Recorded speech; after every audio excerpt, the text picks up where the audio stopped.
We start this evening's episode at the Torn Curtain, a gay bar off Main Street here in Victoria Place. There's a few locals at the bars chatting with our hunky bartender Richie. In a corner near the bar, a handful of young queers are setting up chairs to form a circle. Those present include Tucker, group leader, Henry, a cameraman we met last time, and a few groupies. Richie joins for a moment to hand over drinks. Let's keep it down this time, Tucker. I got customers at the bar who don't need to hear all your cackling. No problem, Richie. Thank you for giving us space to hold our meetings. It's fine, as long as you all drink. Richie walks away. Tucker brings out a rainbow unicorn stuffy, then glances at his watch. 3, 2, 1. Our circle is now closed and will not reopen for the next hour. Thank you for being on time. We shall now revisit our group norms. Read a norm aloud and then state an immediate personal thought to serve as your check-in. One norm, one personal thought. Tucker throws a stuffy to Charles. Norm. One uni, one voice. You may not speak unless you hold the uni. My thought? I can't wait for Henry to tell us what happened at the auction last night. Charles throws the stuffy back to Henry. Norm. You shall only repeat gossip you have heard or witnessed yourself. You shall not repeat anything the fortune teller told you. My thought? I wish I had stayed at the auction all night, but I heard Jamie caused a scene with that new guy in town, Baby Doll Gibbons. They are interrupted by... Hey, Richie! Speak of the devil. Jamie has arrived, and he's carrying a toy poodle. He approaches, stops just outside the circle. I thought you're not part of the group, Jamie. He's not. Here, Tucker. Henry tosses the uni to Tucker. Jamie is still on suspension for not following the rules and talking out of turn. Yeah, I know. Send me a bill. Our circle is now closed. So is your ringworm. Let's go to your office, Richie. I have so much to tell you about what happened at the auction last night. Unlike Henry, I witnessed it all with my own eyes, and I want to share it with just you. Well, oh, hell no. Leave me out of this. Richie walks away. Jamie sets down his poodle, unleashes it. What a pity to hold all this first-hand gossip and not have a group of friends to share it with. Henry was at the auction last night. He also took some videos he will share with us. Right, Henry? Here, catch. Tucker tosses the uni in the air, but just as he does, Jamie's poodle dashes quickly towards the uni, grabs a hold of it with its mouth, and returns it to Jamie. Jamie picks up the uni. Norm, you must not leave the circle once it is closed, until circle time has ended. If you leave the circle, you will be immediately suspended, which is another 58 minutes from now. My personal thought? You're all morons. Jamie leashes his poodle and heads towards the door. He leaves the others in the circle, wide-eyed and helpless.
We jump back in time to the night before when we left Baby Doll and Jamie at City Hall in the parking lot.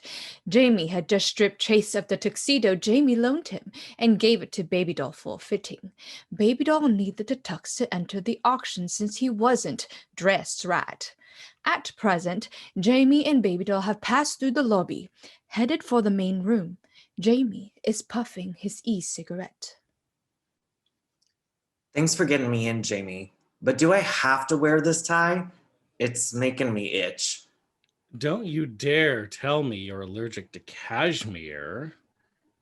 What's cashmere? What? Oh, Nelly. Blake arrives, approaches with a tray of hors d'oeuvres. Good evening, gentlemen. Jamie, there's no smoking inside. It's fake. Oh, this is quite real, baby doll. And I'm putting it away, Blake. Unruffle those feathers. Thank you. And I'll need to run your cards. Cards? Our credit cards. Jamie hands over his wallet. I only need one card, Jamie. Don't make me decide. Here, I only got one.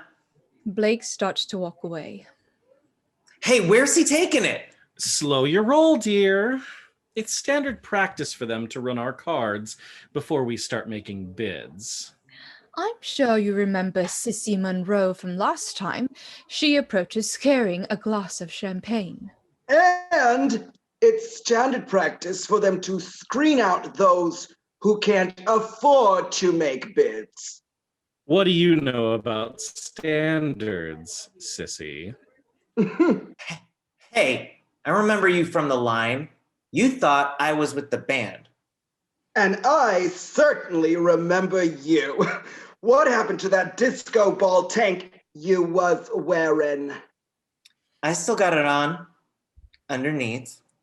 Of course you do. Cheers, queers. Sissy offers to clink glasses. Jamie blinks a couple of times. Sissy forces them to clink, then offers to Baby Doll. Baby Doll hesitates. It's customary to always accept a friendly gesture when one's offered. The fortune teller told me that once. Well, he told me not to accept any friendly gestures from you. No, he didn't. Oh, yes, he did. Lies! Can we go now? I gotta make a bid on the pearls. Pearls! You gonna make a bid on the Fiori ancestry pearls? Oh, honey, they ain't your style. You know nothing about my style. I don't? Well, unless I'm mistaken, a rare occurrence, underneath that $2,000 tux is a $5 tank top. Well, lest I'm mistaken, underneath that poodle hair wig is a bald head. Ladies, this is not the place nor the time for this catfight. Put your claws away. Be not lionesses, be pussycats. Remind yourselves why we're here. We are here for a cause, to support the orphan children at Victoria Place General Hospital. You're right, Jamie. I don't know about sissy here, but I didn't come here to bully people around. I came to buy those pearls. And I don't know about him there, that baby dog, Jamie, but I also came to buy those pearls. Oh, double Nelly. Meanwhile, at Victoria Place General Hospital, Irma Fiori lies in her hospital suite, talking in her sleep. I heard you. I heard you the first time, Ma. Pull the pearls, you said. I gave Johnny an order. He must not sell them. Irma? He always listens to me, Ma. Not like his brother, Jimmy. I don't know how many times I told Jimmy to stop pooping in the tub when they took baths together. Irma? I swear he did it on purpose. Irma? What? Oh, it's you again. Yes, Mrs. Fiori. I need to take you downstairs for your MRI. The nurse starts to bring a wheelchair up to the bed. You will take me no such place, Nurse Wretched. Richards. Where's my doctor? You know he'll be back this evening. You're always the first on his list. I'll wait. He can take me. I don't like the way you talk to me, especially with that tone. Irma, please. We have several MRIs to do today. No, I've done enough tests. I am not some case study for all you interning students to waste my time just so you can get your hours in. I'm not an intern. And I am not leaving this bed until my son Johnny calls. Well, I can only wait 2 minutes, but then we need to go. How dare you put 2 minutes on my son's life? Johnny could die within those 2 minutes, and his death would be on your hands. You call yourself a nurse. Oh, Irma, is your son in danger? Yes! My mother put a curse on Johnny. She appeared to me in a vision. She said, "Pull the pearls, or Johnny will die." Okay. So, Johnny stops the curse. I get the MRI. You get your intern hours. Everybody wins. I'm not an Now, help me with this crossword I'm stuck on. William Shakespeare quote: "Ignorance is the blank of God." 5 letters, starts with C, ends with E. Curse. Oh, Johnny's gonna die! We shift back to Victoria Place City Hall, where we revisit Lucy in the lobby. She's sweet. She's been checking in guests upon arrival. Lucy! Oh, you startled me. He startled me too. That's Johnny Fiori, host of the Silent Art Auction, and all-around dickhead. I need you to go downstairs and get me a light bulb. From the basement? Yeah, the basement. One of the ceiling bulbs is out in the main room, which reminds me you're going to need a ladder too. But I'm checking in guests, Mr. Fiori. I've noticed there's more on the list compared to last year. Now. I'll ask Blake to help if that's all right. Oh, he's so nice. I have him checking cards. Kelsey's on drinks. That leaves a you. How about I ask one of the bouncers to come with me? I can't carry a ladder, sir, up a flight of stairs. It'll put some muscle on you. Johnny leaves just as a butch woman in an evening gown walks up with her daughter and grandchild. Her grandchild is holding onto a bouquet of balloons. Good evening. Do you have an invitation? It's me, Lucy. Marcee McDonald. Mrs. McDonald? Oh, I didn't recognize you. You're wearing a dress. A beautiful dress. I've never seen it. What, you think lesbians don't ever wear dresses? We only wear boy clothes? Mama. Of course not. I think you look lovely. And I think you're covering up too much titty with that shawl. Mama, leave her be. Can we have our tickets, please? I'm just trying to figure out what she meant by them words, Sheila. That's all. It's like she wants me to start wearing dresses or something. Lucy's just being a good Christian. What's this got to do with church? How's them classes going, Lucy? We're still on break for another 2 weeks. I miss our study group. Well, when I get some more money, I plan to come back. Mama has some crazy get rich quick scheme. We'll see. You know, Lucy, you should come dance for me. I certainly will not. Hey, might be good for you to dance and show off them titties. I know some old men who pay good money. Mama! Is it your son's birthday today? No, some guy gave the balloons to us on the way in. Yeah, tell her who gave them to you. Lucy's been through enough of your jammerin', Mama. It was the fortune teller. He's here? He ain't coming in, Lucy. Mama, now you best stop torturing this poor girl. She ain't done nothing to you but say you look pretty. I apologize. Here, let's give her a balloon to cheer her up. Marcee takes a balloon from the toddler, but as soon as she does, the toddler lets out a bloody cry. Sheila grabs the balloon back and gives it back to the toddler. That's your baby, all right. Just like you was, crying any time I took something away from you. Of course it's my baby. Whose else would it be? You should tie the balloons together so he won't lose any. Oh, he'll hold him tight all night. He's got the grip to crack a walnut. You ought to know he bruised your titties many a time while sucking on him. Mama, you've done now said titty 18 times. Let's go. They walk away. Lucy looks out towards the front door. She sees a faint red glowing in the window, glowing red eyes staring back at her. Oh! Lucy clutches her shawl as the eyes fade away. Whew, makes me want to drink.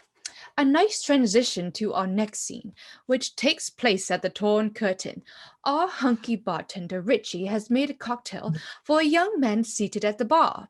A young man we all know as Mark, the one obsessed with Richie, who works for Richie's sister, Lori. Keep up. There you go. Manhattan on the rocks. Thank you, Mr. Bach. Call me Richie. Richie starts to wipe down the counter and inadvertently flexes while doing so. Slow night. Eh, Richie? Eh? No one around here says that unless... I'm from the north. Oh, which part? Northern Michigan. You in town visiting? I'm a resident, and I usually come here. Often. This is my favorite seat. I like this view. I like to watch you make drinks, cut lemons. You're so good with a knife. Oh, I have never noticed you before. Oh, it's okay. You're always so busy. You don't even have time to make eye contact with me when you serve me a drink. Not that I've noticed. I guess. Oh, I understand. Lori gets so busy too. She sometimes forgets I'm in the room. Must run in your family. You know my sister? She's actually on her way over.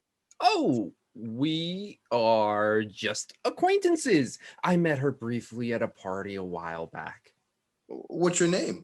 Patrick. Lies.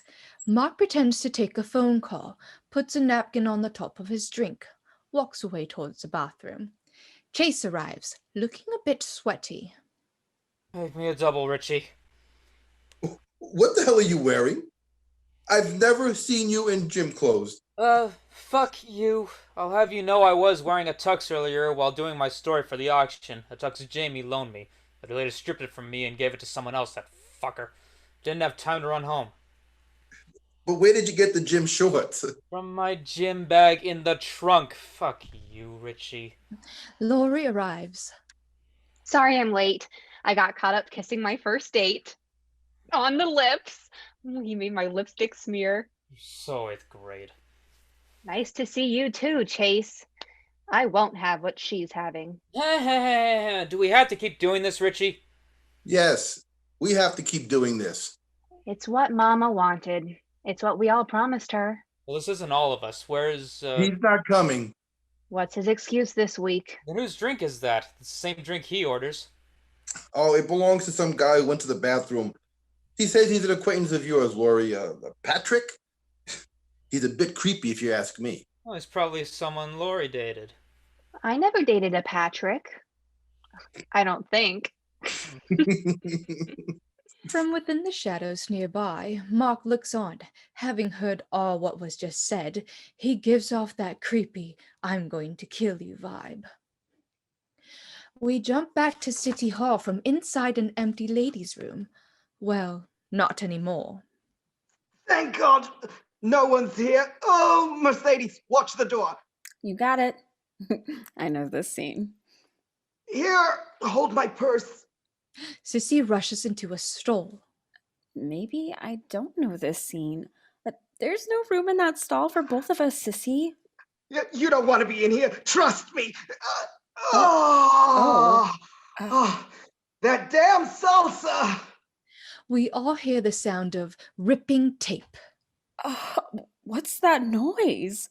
Girl, hand me my duct tape. It's in my purse. I'm gonna need it to rewrap my package. Mercedes looks in Sissy's purse, but decides to look through her wallet.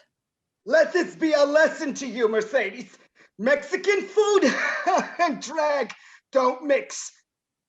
Write that down. Noted. Mercedes takes out some dollar bills, then removes the duct tape. She leaves the purse on the counter to pass Sissy the duct tape. Just as she does, the door opens. It's Sheila with her toddler, who's still holding those damn balloons. Sheila doesn't notice Mercedes at first, but then does. Sheila quickly heads for the door, but is blocked by Mercedes, who locks her in. I'm telling Mama you're here, Mercedes. Who's that? You're telling her nothing, Sheila. Oh, Sheila! I'll be out in a sec. Damn you, salsa! I'm good, Sissy. This bag of skank is all mine. I know it was you who stole that money from the register. Makes sense now you done stopped coming to work. I work for Sissy now. Fine. I don't care. Guys like me solo anyhow. I don't need you trying to upstage me. Now you best move. I have to change my baby's diaper. Sheila, tell your mama one of her bouncers took the money. Stop! Stop whispering! I know who the baby daddy is. Do you? You shut your pie hole, Mercedes. You don't know nothing. I don't. Sissy rushes out. Well, by the power of Numbskull, it's Sheila! Just then, Johnny comes pounding on the door. Open up! You heard what I said, Sheila. I didn't hear it. Repeat. Repeat! Open this door! Let's go, Sissy. Mercedes unlocks the door. This isn't a private bathroom, ladies. Sissy. Good God, what the hell? Oh, it smells like rotten salsa in here. Oh, must be my baby's diaper. I'm trying to change it. We had Mexican for lunch. Poor baby. Salsa is not your friend. Sissy and Mercedes walk by. What's with the balloons? We are now in the main room of City Hall, where the most exquisite auction items are on display. Picture it, expensive items all around with bidding sheets in front of them. Rich patrons schmoozing about with fancy cocktails and fine cheeses. As in the center of the room, a mannequin stands tall, displaying the Fiori Pearls we've heard so much about. At that moment, Blake stands there, gazing up at the pearls.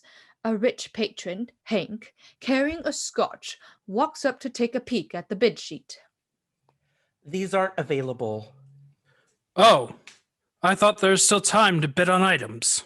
Not these. Johnny changed his mind about them. Something to do with his mom, Irma? I see. They're quite stunning, aren't they? I read about them in the paper. Those are South Sea pearls, with a history behind them. Brought to Victoria Place by one of the Fiori ancestors, and given to the late Serafina Fiori for her 7th marriage. I bet those are worth $40,000. Wow. I would have paid double for that, for a price of Victoria Place history. You could afford double? Yeah, can't you? Everyone here has money. Well, not the staff. Speaking of the poor staff, I wonder where that guy Kelsey is. I need another scotch. Hank walks away. Blake starts to tear up a little, but before a tear falls from his eye, Kelsey runs up and tickles him. Kelsey! You know I hate when you do that. Oh, I'm just playing with you, Boo Bear. What are you doing? You're supposed to be on break. I am on break. I'm daydreaming. Oh. I imagine the lights go out unexpectedly and the pearls go missing in the dark. Next day, we leave town for Miami to visit my dad. And when we arrive, I give him the necklace, he dismantles it, sells it on the market, and then we're rich. Just stop right there, mister. For one, there's a security camera right up there. And two, these belong to the Fioris, which means we would be dead the moment you touch anything of theirs. Come on now. Your break's almost over. Your break is past over. Mr. Fiori, you didn't hear what Blake just said, did you? Kelsey, I have more important things to do than hear the nonsense you two talk about. Here, Blake. Johnny hands over credit cards and a pair of scissors. These ones cleared, but this one has fraud activity on it.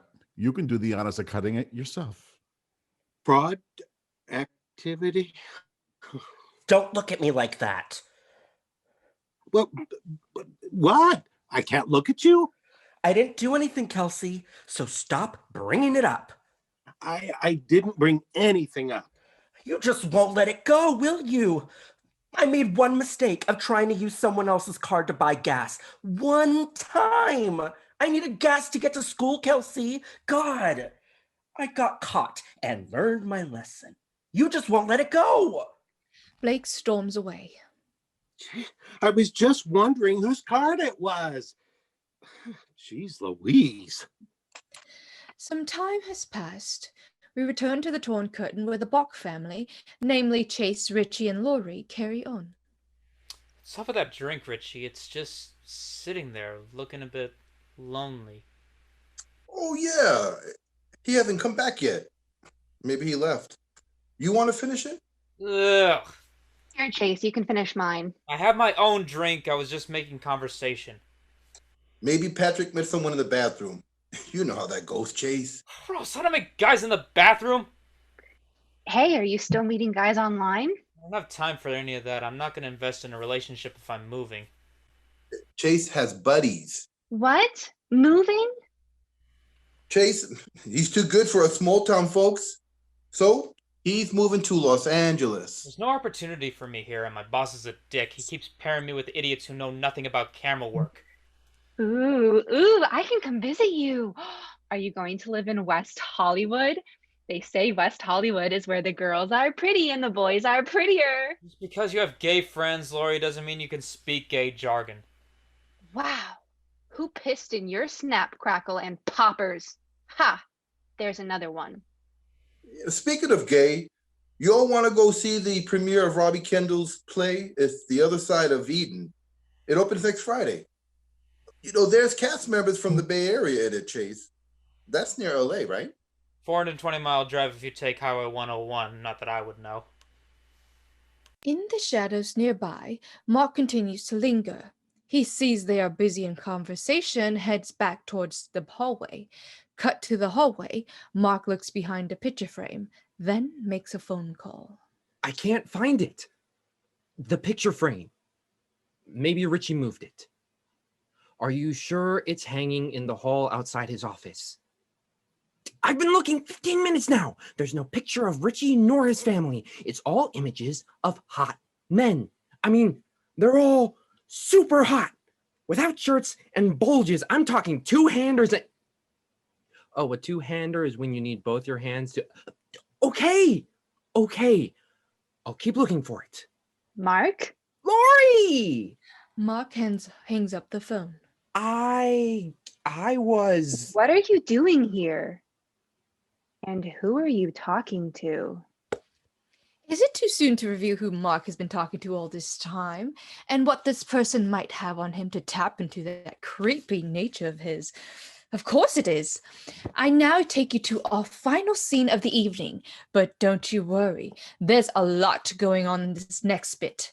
We return to the main room of City Hall, where expensive items are still up for bid. Well, except for the Fiori Pearls. And that's where we begin this series of unfortunate events about to transpire. Hank is by himself, looking up at the pearls on display. He sets his empty drink near the bid sheet and starts to take a photo when Kelsey arrives. Here's your drink, sir. One scotch, neat and tidy. I don't get it. Oh, neat and tidy. Just some inside waitstaff humor, that's all. And that's why I don't get it. I've never waited on anyone before. Never had to. I'm sure those in the kitchen would find it quite funny. This is not my full-time job. I'm just doing this for a little extra money to buy my boyfriend something special. Oh, I get it. I was hoping to buy these pearls for my girlfriend. Now you're the one being funny. How so? Well, because you should be buying them for your wife, Hank. Do we know each other? I doubt if you know me, since I get paid hourly. But I certainly know who you are. And I know your wife personally. A voice calls from the entrance. Back off! A tall latter enters the room. Is that Lucy carrying that latter? No. Lucy darts ahead of the latter to clear some room for it. It's Marcee carrying that latter, the lesbian. Careful, everyone. Excuse the interruption. Kelsey? Where you want it? What's going on? Johnny's making me change the light bulb. Well, Mrs. McDonald saw me dragging that ladder. What a prick that Johnny is, making a pretty little thing carry a ladder all by herself. Good thing she's wearing flats. That's all I wear. And if I hear anyone ask, how many lesbians does it take to change a light bulb? I'ma blacken both their eyes. Marcee sets up the latter near the pearl display. Help me clear the room, Kelsey. You can direct everyone to the flamingo room for a bit. This might take 15 minutes. Less than. I'm quick. Whoa, now that's something for me. I love me some tie-dye. Now, go on, Lucy. I got this. Thank you so much. You can thank me some other time. You work in here now, Mama? Nah, I'm just helping Lucy out. I should give Johnny a piece of my mind, though. Hey, hold the ladder. I'll do that for you, pretty lady. Thanks. Ah, shucks. I forgot the damn bulb. I'll be right back. I'm Sheila, and this is my son. I love kids. He doesn't have a daddy. Do you? Oh, there you are, Sheila. Here's your card. Sorry, it got declined. It went good at lunch today. We had Mexican. I like spicy lunches, if you catch my drift. Excuse me. You know, Sheila, I bet those pearls up there would look amazing on you. Just the pearls and nothing else. I have some pearls back at the club in my private room. I'll put a bid on that. How much? Let's leave them be. This is a family show after all. Or is it? We now pan left and zoom in on a corner of the room where Sissy and Mercedes are eyeing a fancy hat. Sissy writes down her name. Blake approaches. Miss Monroe, here's your card. All clear. Why, thank you, Blake. I didn't see you at my last show, darling. You know, you're one of my biggest fans. Mercedes writes down her name on the bid sheet. The biggest fan. I was... Mercedes! What? are you doing? Did you just outbid me? Oh, uh, uh, yeah, I guess I did. Oops. I didn't mean to do anything. You trying to be all slick on me? What gives? I'll just erase it. I wasn't thinking. You can't erase pen. I'll just outbid you $1. Bid on something else. I'll see y'all later. Oh, wait. Sissy reaches into her purse, brings out her billfold. What happened to all my cash? Oh, it's okay, Sissy. We can't accept tips. Mercedes, you were watching my purse in the bathroom? Yeah, and I left it open by the sink when I handed you the duct tape. When I came back to it, Sheila was standing there by your purse. I didn't think. No, she wouldn't dare. Oh, yeah, she would. We zoom out back to the pearl display. Sheila and Hank have shifted to the side to have a more private conversation, though the toddler can still hear them, unfortunately. But he's entertained by his balloons. Baby Doll and Jamie walk in from the hallway and take a beeline for the pearl display. Jamie is puffing his e-cigarette. Johnny must be around here somewhere. You think he's open to this? If you got the money, then I don't see why not. Well, yeah, I got money. My grandpa Gibbons is quite wealthy. Oh, there's no question about that. We all know he won the lottery twice. And he makes several high bids every year. I imagine Johnny will be disappointed knowing he couldn't make it.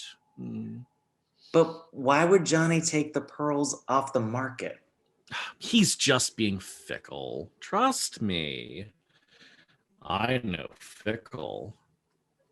You don't know what fickle means. Here's your wallet, Dr. Starr. I didn't know you were a doctor. I looked at your ID. A gynecologist. A gyno what? What type of doctor is that? I specialize in vaginas. Working with vaginas takes me back to my childhood. When you came out of one? Oh, that's silly. No. Vaginas remind me of the days when I'd go spelunking with my father. You, don't know what spelunking is either. I didn't finish grade school. What? I was bullied all the time. Kids would beat on me. My mama took me out of school at 4th grade and said she'd homeschool me. Oh, dear. I'm sorry. I was hoping to find a good time to talk to you, baby doll. What? Your card. That's my card. I have to cut it. Blake takes out a pair of scissors. There was fraud activity on it. Fraud? That account belongs to me and my grandpa Gibbons. No one else had that card. What's this about, Blake? Beep, beep, beep, beep. I detect a conflict. Give it to me. Let me try it. By law, I have to cut it. Jamie, you can't smoke in here. Is he right, Jamie? I've had this happen to me once. When Blake here used my second card in a sad attempt to pay for, what was it? Gas. It's nothing to worry about, baby doll. Let's call your grandfather. I knew it. I knew you couldn't afford to be here. You can't afford that suit. You can't afford nothing. I'm sorry, baby doll. Fine. But at least let me cut it. It's my card. I'll cut it myself. Okay, pay attention. Blake looks at Jamie for feedback. Jamie nods approval. Blake hands Baby Doll the card and scissors. Baby Doll closes his eyes and starts to mumble something. Jamie approaches to console him while others exchange glances. Baby Doll takes a few steps in Sheila's direction, positioned to cut his card. But he doesn't cut his card. Instead, he cuts the balloons loose. Are you paying attention? Visualize this order of events. Baby Doll cuts the balloons free. The toddler cries and begins to tantrum. The toddler hits at Hank and knocks the scotch out of Hank's hands. The scotch falls to the ground with a crash. Just as the scotch falls, the balloons reach the broken light bulb above them. One of the balloons, made of mylar, hits the broken bulb and pops, creating a short circuit. The lights go out.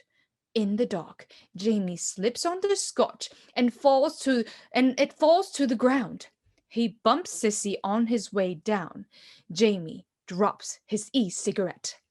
Sissy loses her balance and lands on the ground, hitting the mannequin in the process. The mannequin comes crashing down and the pearls stay intact. But the arm of the mannequin smashes Jamie's e-cigarette, creating a spark which sets the scotch on fire. Flames erupt from the spill while everyone moves out of the way safely. Hank grabs the tie-dye jumpsuit from its display and begins to use it to put out the flames. From across the room, Marcee screams, "Not the tie-dye!" and runs up to Tank. She grabs onto the sleeve of the jumpsuit as they play tug-of-war over it. Sissy starts to get up, dazed and confused. We hear a tear as the jumpsuit rips in half, sending Marcee backwards, falling into Sissy. Sissy falls a second time, but this time hits her head on the bed table and goes unconscious. By now, the sprinklers have gone off. Everyone is now wet. I hope you all wrote that down. What the hell happened? Lucy! Huh? Hit the switch. The fuse box is over there. Lucy hits the breaker switch to turn the lights back on. Johnny rushes to the pearl display and raises the mannequin from the floor. He then realizes... The pearls. My grandmother's pearls. They're gone. Holy shit. To be continued.